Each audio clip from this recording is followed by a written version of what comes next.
This time po, tuturuan ko naman po kayo how to convert Atomic Credit Limit to GCash.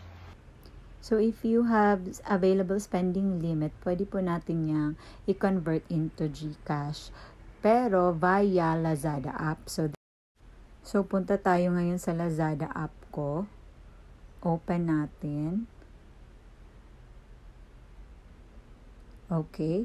So, punta tayo ngayon sa Lazada wallet.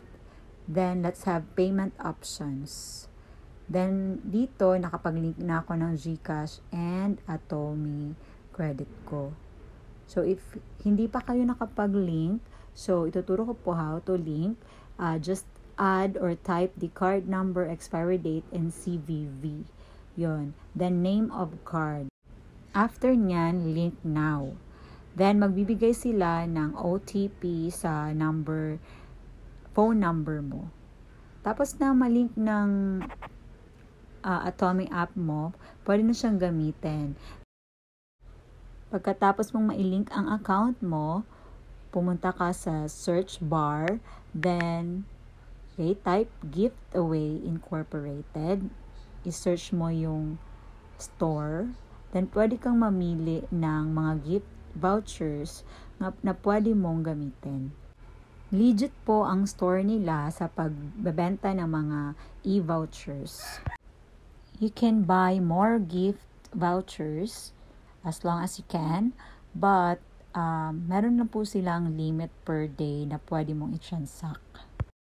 For the sake of this video, we will buy only 200 pesos voucher para masample lang po na legit talaga ang pag-convert ng Atomy to GCash.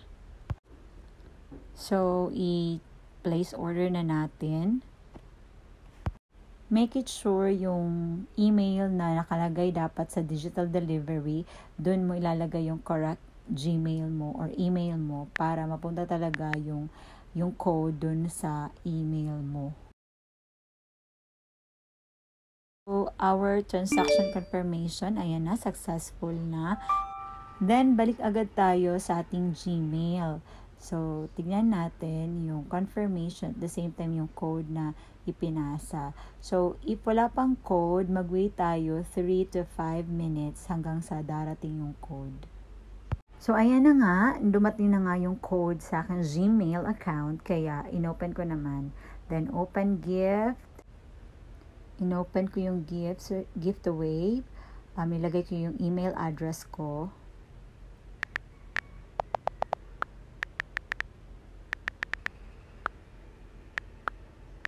Then, proceed. Quick verification lang po. Ayan. Dumating na nga, 200 pesos. Ayan. So, ayan ang code. So, ilalagay na natin yung registered GCash number natin. Then, we have to type it twice. Then, yung email number na paglalagyan or pagsasenda ng OTP.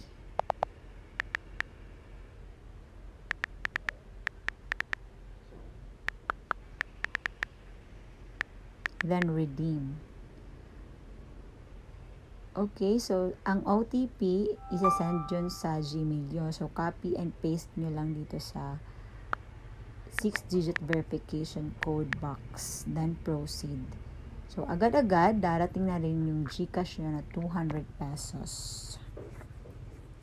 So, yun, successful. And, to really know if it is really successful, then we go to our GCash kung dumating na ba talaga yung 200 pesos. Alright, so nag-message na po na may 200 na pumasok sa GCash natin. Okay, ayan na nga. So, pumasok ng 200 pesos sa atin. Yung 20 pesos, charge po yun yung e-gift certificate.